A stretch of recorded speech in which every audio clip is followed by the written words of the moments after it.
Welcome, everyone. My name is Alex Foss. I'm a U.S. Navy veteran and a member of About Face Veterans Against the War. We're out here today because ICE is using the Hines VA Medical Center right here as a staging ground for their racist raids in our communities. We're here to demand ICE out now, ICE out of our VAs, and ICE out of our communities. We've got a great program with folks from labor unions that work here at the VA to talk about the impact of having ICE at their workplace. Some community leaders that have been fighting back against ICE since these increased deportations, and veterans who are taking a stand against ICE. To start us out, we're going to have Artie Walker Petacotla. She's a U.S. Army veteran, and she's a board member of About Face. Get close because the traffic noises. All right. Hi everyone, my name is Artie Walker Petacotla, ARTI-WALKER-PEDDA-KOTLA. I'm a U.S. Army veteran who served from 2000 to 2006 active duty, and I'm board chair of About Face Veterans Against the War. And I'm also a member of the Military Law Task Force. And for 4 years, I worked just beyond the VA at Loyola Medical Center as a graduate student here. Let me make a couple things clear. First, this is a site of care, not a site of immigration enforcement. This is a place where patients come, where veterans and their family members come to receive care. Having ICE here on this campus means that people are receiving care but are also afraid of being picked up by ICE. They are worried about whether they have to have their papers to come and get health care. Veterans already receive precarious health care because of privatization and all of the defunding that's happened around the VA. That is right. We want ICE out of the VA. ICE out of our VA. What do we want? ICE out. When we want it? Now. What do we want? ICE out. When we want it? Now. What do we want? ICE out. When? Now. Second, ICE does not make our communities safe. Right. ICE has killed a man. It has kidnapped people and left children alone, completely alone in the middle of the street or in cars where family members have had to pick them up. That is not keeping people safe. That is endangering people, endangering the lives of our community members, of our veterans who have served this country. And we deserve better.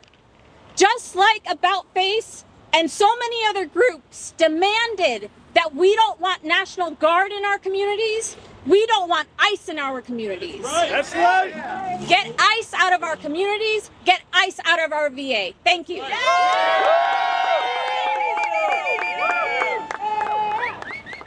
Thank you, Artie.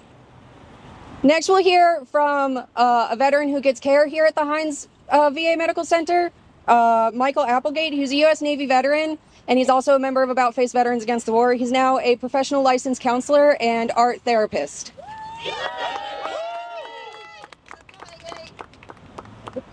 Thank you. Good afternoon. My name is Michael Applegate. I am a Navy veteran. I served from 1998 to 2006 as a cryptologist deployed on submarines. Now I'm a mental health provider and advocate. They call the submarine service the silent service. But in this moment, I cannot be silent. VA staff have been advised not to inform patients about ICE operations at the VA hospital. This decision to keep this information hidden from the public, from patients, their families, and caregivers puts more lives at risk. ICE's occupation of the VA impacts veterans from receiving life-saving medical care they deserve because of fear of arrest, deportation, or even death. ICE's occupation of the VA is an insult to the sacrifices of the men and women who have fought to preserve the very freedoms they are trying to take away. ICE has already killed Franklin Park resident Silvero Villegas Gonzalez, who had just dropped his children off at school. Veterans demand ICE out of the VA and out of our community. You are not welcome here. Go home.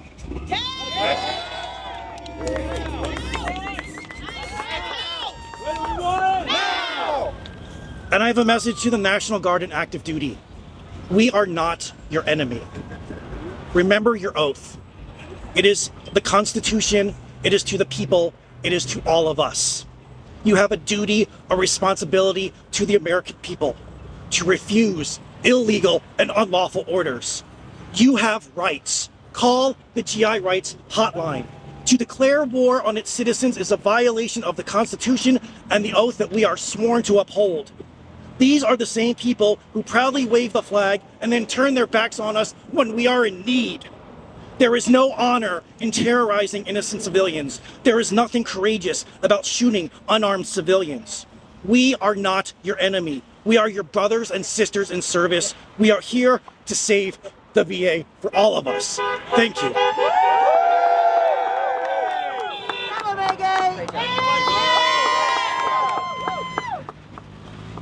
All right, next up, we'll have Donna Miller, Cook County Commissioner. Hines VA falls in her district, so we'll hear what she's got to say. Hi, I'm Cook County Commissioner Donna Miller. It's not actually my district, but I'm here as the chairman of the Veterans Committee for Cook County.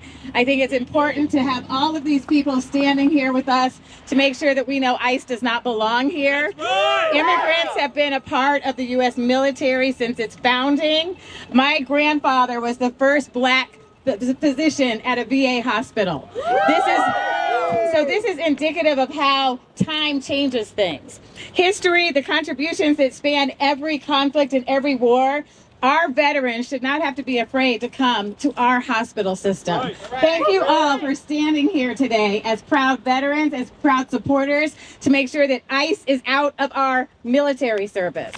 Immigrants have historically played critical roles in shaping the military strategies for innovation, leadership, and they deserve health care. Every person has a right to health care in this country. That's right. And as chair of the Veterans Committee and someone who grew up in the military, I've been to military hospitals in my own life. And my father served, he wore the uniform, my father, my grandfather. And I would hate for those benefits to be denied anyone in my family, anyone in anyone's family here, anyone who's in anyone's family who is part of our country, who built this country from the ground up.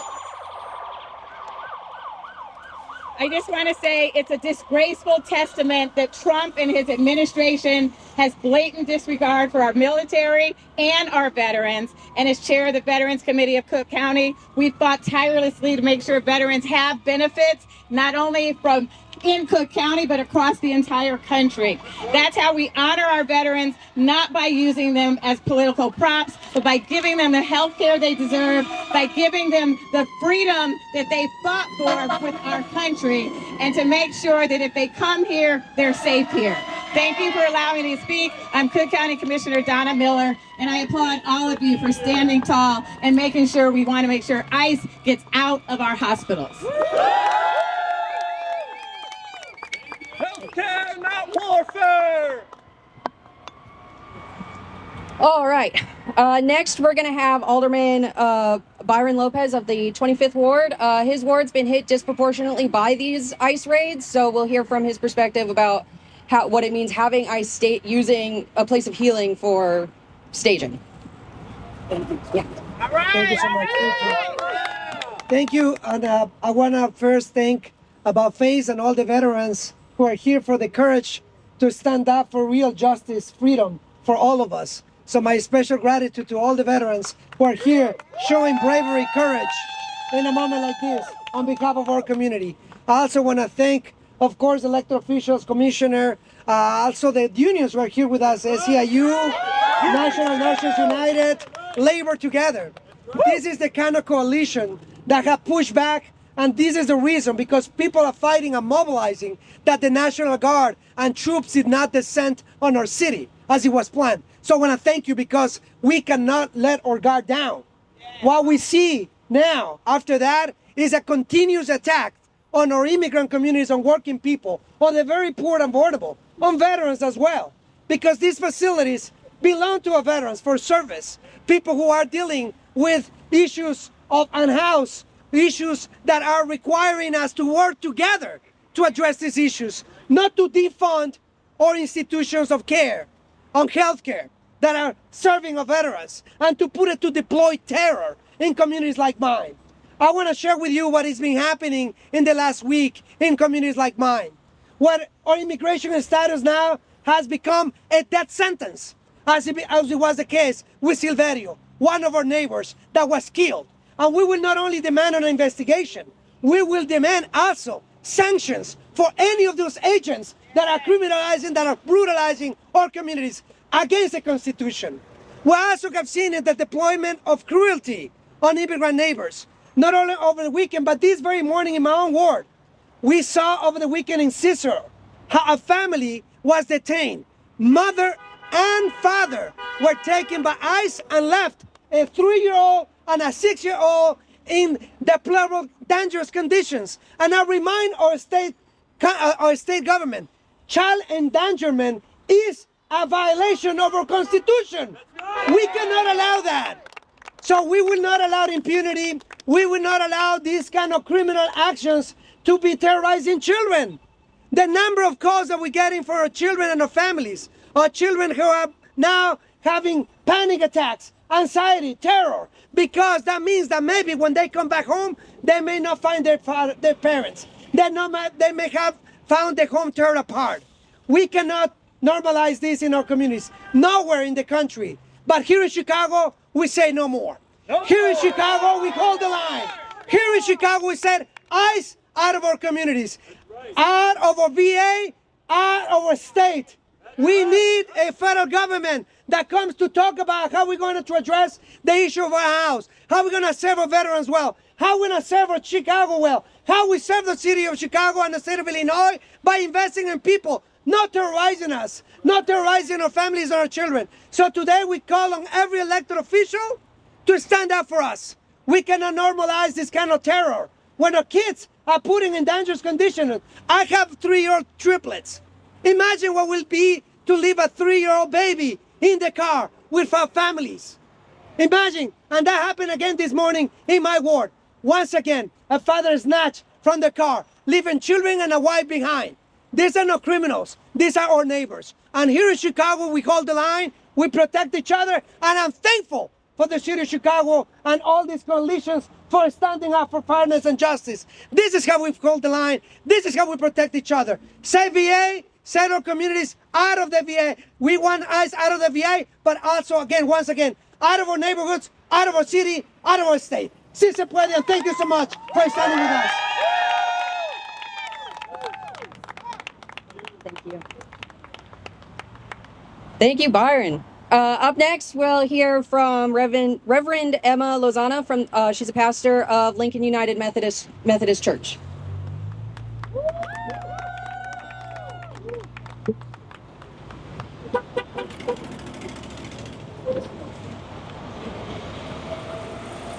Buenas tardes a todos. My sisters and brothers, I'm here joined with veterans and faith leaders and community leaders and elected officials to raise our voices. But I'm also here in the spirit of Juan Martinez, who was my uncle, a lifer, a war hero that died, may he rest in peace, as he was a lifer in the Army. We are here today to raise our voices against the occupation of our city by ICE and the threat of U.S. military, and especially here at Hines Veteran Center. Our governor did not ask for this. Our mayor did not ask for this, yet ICE has declared war on our mixed status families, and we say no to this occupation. This fear-mongering comes straight from the White House, straight from the mouth and the lips of our President Trump. Hey! ICE agents storm into our homes, terrorizing our immigrant families, and is the life of Silverio Villegas Gonzalez. Silverio was a loving father, a husband who was ripped from his family by ICE officers in Franklin Park. He was racially profiled, unjustly stopped and murdered. Because, why? He was afraid. Because he couldn't trust ICE, because he couldn't trust the authorities, and because this system targets Black and brown lives. This is not an accident. This is Trump's mass deportation machine. This is the racist occupation of our communities. And we, the people of Chicago, will not stand by while our families are terrorized. So we demand, remove ICE from Hines VA Center, close the Broadview detention facility, charge the officers who murdered Silverio Villegas Gonzalez, and we call on all our leaders, Cook County State's Attorney General Kwame Raoul, Governor J.B. Pritzker. You have the power. You have the responsibility. Stand with us. Stand with justice. Stand with our familias. We will not stop. We will not be silent. We will fight until our families are all free. ¿Se puede? Sí se puede. ¿Se puede? ¡Sí se puede! ¿Se puede? ¡Sí se puede! ¿Se puede? ¡Sí se puede! Se puede. Gracias. Thank you. Here you go. Oh, yeah.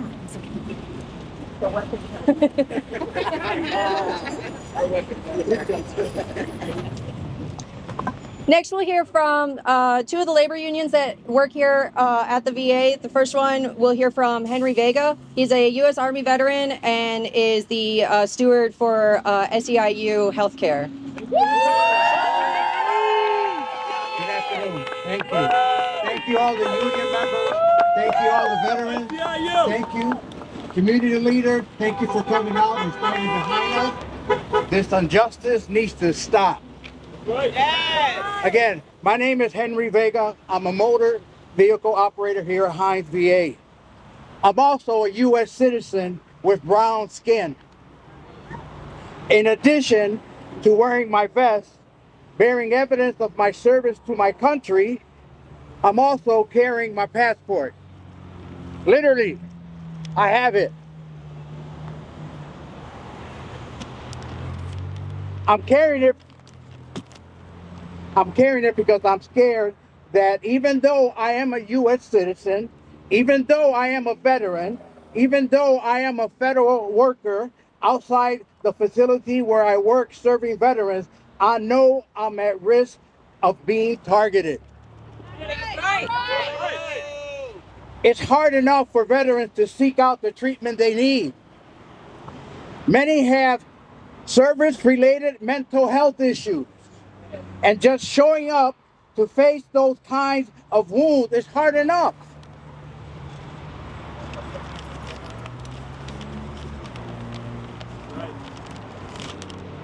In fact, the way that the VA really makes a difference before staffing freeze and shifting resources away from VA to privatization. And all short staffing, long wait for time for care, and shortages of supplies and equipment. And it has to come with all that. We are really great about seeing veterans quickly and having that kind of supportive wraparound service that meets the special needs of the veterans. And it helps that a lot of us who work here at the VA are veterans ourselves, and we understand what it's like, and we do care and want to erase these barriers of care. But now there's a new barrier. The new barrier is ICE agent right outside the VA. Get him out! Get him out! It's bad enough that you gotta come to work with your passport in your pocket. Imagine being a veteran in crisis who needs urgent help, but who also worry about the color of his skin and whether he has the right ID. I have my passport because I do not want to be an accident. I don't want an agent to look at me and say your IDs are not valid. Mr. Collins, Secretary of the VA, he also has taken our union contract away. But that's okay. But the paper is not the union. We, the workers, are the union. Solidarity forever! And I think that because the union is the way VA workers come together to fight for the veterans' needs. Because a lot of us veterans ourselves, and we have believed that you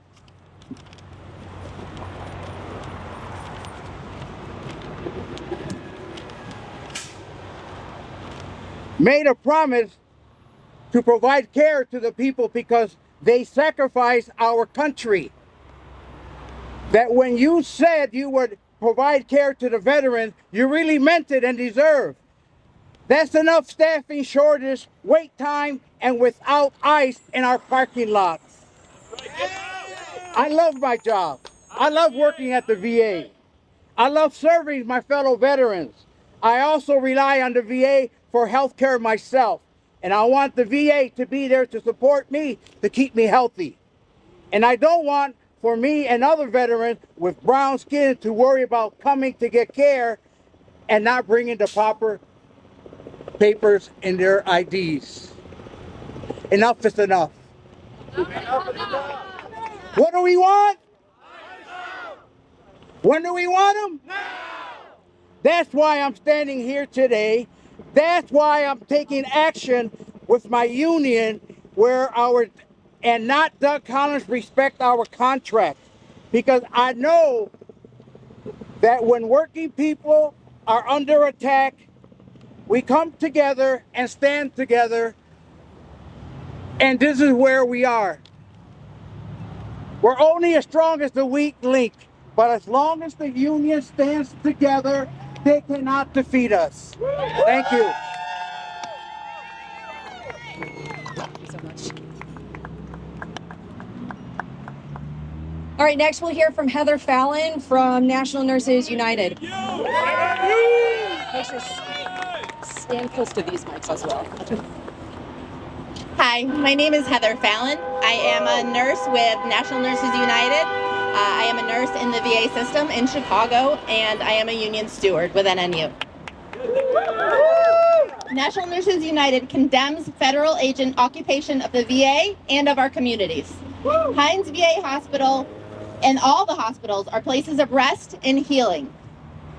This sanctuary is disrupted and disrespected by the presence of ICE agents. These agents threaten the health and safety of our communities. They stand in direct opposition to our work as nurses. So as nurses, we stand in direct opposition to ICE and their occupation of our cities, our communities, our hospitals, and their presence here at Hines.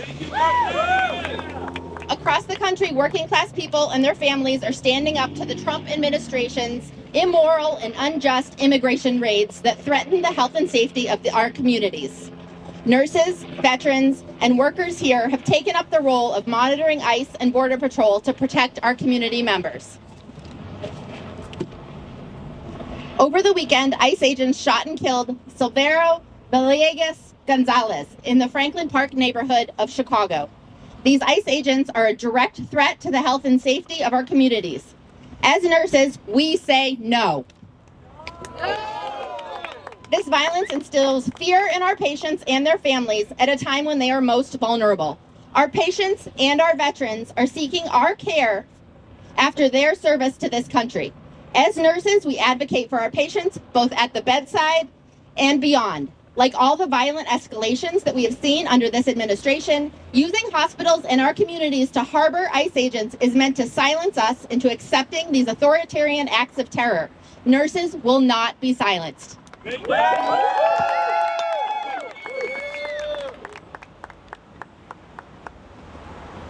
Thank you, Heather. All right, next we'll hear from Jordan Esparza Kelly from the Chicago office of the Council on American-Islamic Relations. And just make sure to be close. Sure. Today is day 7 of Operation Midway Blitz, a terror campaign by our federal government, greenlit by the Supreme Court's decision to legally allow racial profiling. In just the last 7 days, community reports of ICE SRT teams in Chicago have skyrocketed, creating dangerous fear and panic in our communities where dozens of folks are being kidnapped, wrongfully detained, deported, excluded from due process, not to even mention the inhumane conditions that they're being brought into at the Broadway Detention Center. Last Friday, ICE SRT agents murdered a father and husband, Silverio Villegas Gonzalez, following a profiling-driven traffic stop. CAIR-Chicago joins the demand for federal government and ICE to stop using the public's facilities for terror. This is a hospital made to serve those who have served our country. The patient base and workers of this hospital are both concerned about the ICE presence, as it has already begun to drive people away from the hospital.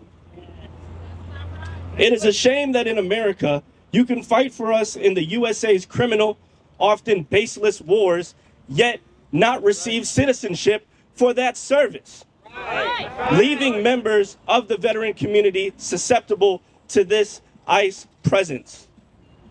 The misuse of this facility must end so that patients can receive the adequate health care they need without the fear-induced barriers of ICE. Thank you.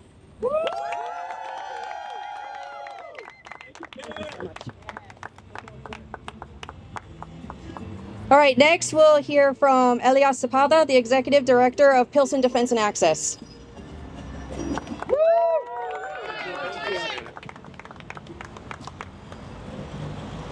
So there's not much more I can add to the powerful things that have already been said, but here's some stuff we've been thinking about with the veterans we work with, veterans we've been hearing from the last week as we've learned about this.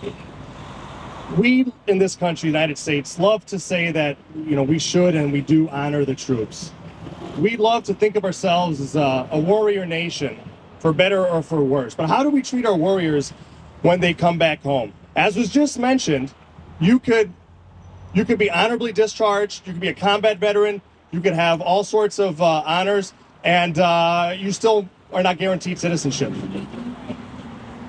We've had honorably discharged veterans deported this year alone.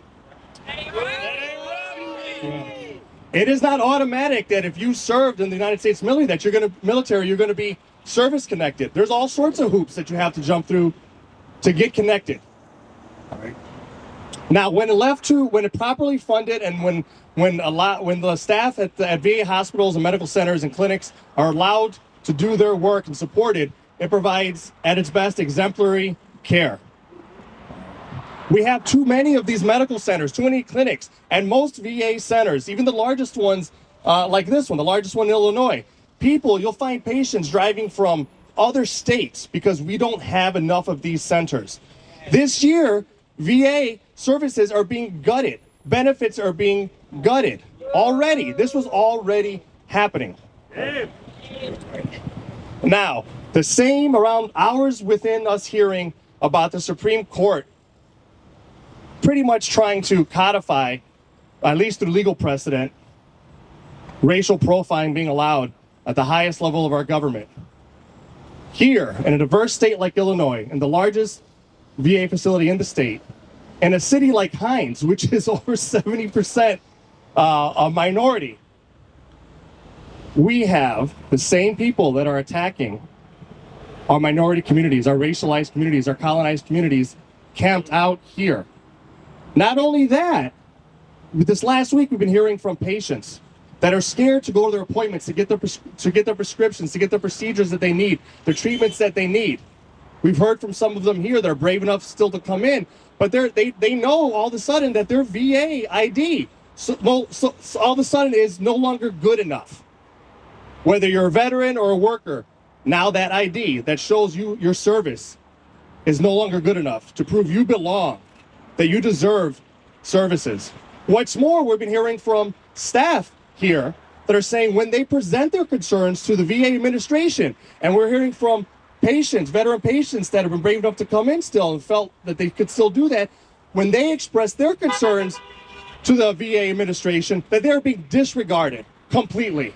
I know we were disregarded when we were calling up and left unanswered voice messages and emails to the administration here. I know we were brushed aside by the police, which are stationed here, that are set to protect the veterans here. We're cutting the funding to the people that did nothing but say, yes, sir, yes, ma'am, to anything they were asked to do for years of their life, risking their life, doing who knows what. We already underserve them. We already make them jump through hoops to get basic services, basic health care. And right now, this is serving as a chilling effect to veterans who need care. This is making it impossible for doctors at the VA here at Hines to live up to their oath and do no harm, because they're working within a system that has now become basically an ICE field office. And you cannot run a medical center if you're also trying to run it as an ICE depot, as an ICE field office. It's time that we actually start taking serious this trope that we honor our troops and we honor our veterans.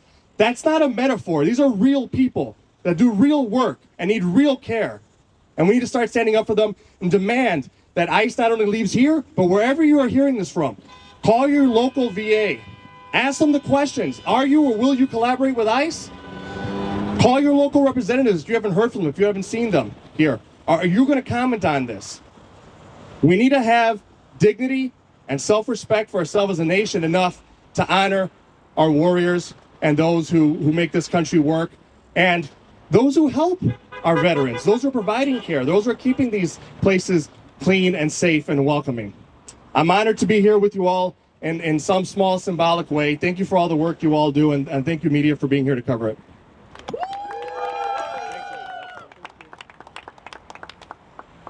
All right, I'll close us out. First, I want to thank everybody for coming. And then I want to say that the VA has told people that veterans aren't being targeted here. But we know that's not true. Veterans come from all communities. And so if ICE is targeting our communities, they're targeting veterans. ICE does not document your veteran status when they kidnap you. DHS does not document your veteran status when they deport you.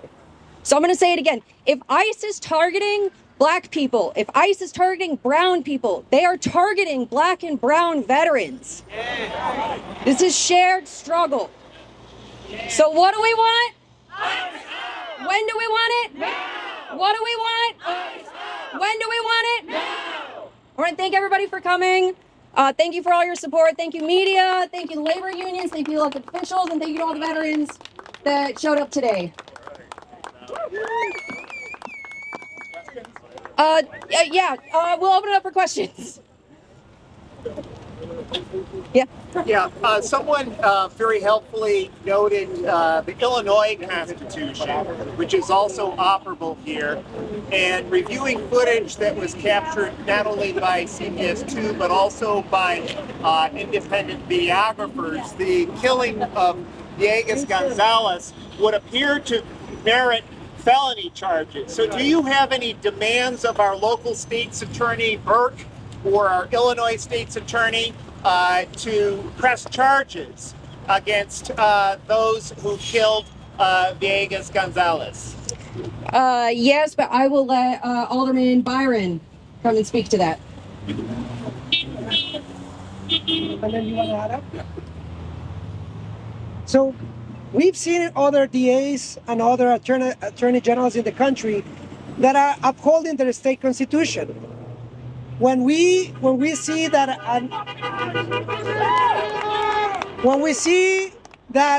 a traffic stop checking someone's immigration status ends up on a death sentence, we have an obligation not only to investigate, but when we determine wrongdoing, because anybody who's watched that video, tell me otherwise. Anybody watching that video who knows that there was a father behind that wheel, whose kids were waiting for him back home, tell me that there was no crime committed there. So yes, we have a responsibility as elected officials to make sure that we uphold the oath that we take to protect our Constitution. That means to protect every single constituent, independent of immigration status. And I remind elected officials who are still questioning that immigration status is not a reason to eliminate every single constitutional right. Everybody has a right to due process. That is what the Constitution says. And when the Constitution is violated, like in the case of Silverio Villegas Gonzalez, or in the case of these families who now are being snatched not only from their neighborhood, from their own families in a car, leaving children in the car in dangerous conditions. That is child endangerment. So the question is to elected officials, not what we're going to say, what we're going to do. What we're going to do. Because the people of Chicago have spoken loud and clear across the state.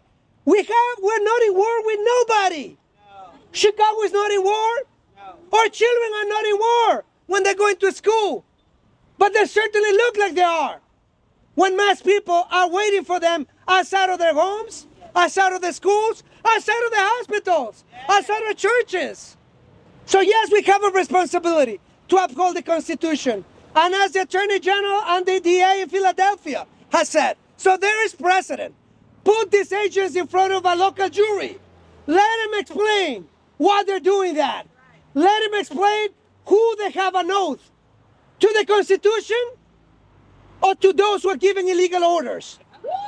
So today we have a choice here in Chicago and Illinois, and we say, yes, we support our Constitution, and we demand not only investigations, but sanctions as well. And I do not care. What do we want? ICE out! When we want it? Now! What do we want? ICE out! When do we want it? Now! Just adding to the response to that question again, I'm with the Council on American-Islamic Relations, Chicago chapter, better known as CAIR-Chicago. Our mission, is to defend civil rights, fight bigotry, and promote tolerance. And when we focus on that middle one, fighting bigotry, right, we work with a lot of hate crimes, in short, okay? Racial profiling, which was greenlit by the Supreme Court's decision, again, I will repeat that, is a form of hate, is a form of bigotry.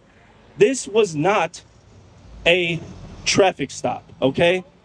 This shooting, this murder of a husband, of a father, Silverio Villegas Gonzalez, okay, was a hate crime. And yes, we do expect State's Attorney Eileen Burke to pursue charges against these agents that committed this. And we also expect her to answer to Mexico's President Claudia Sheinbaum's probe into what happened in this murder. So, echoing that of the alderman, yes, we expect charges to the fullest extent. Thank you.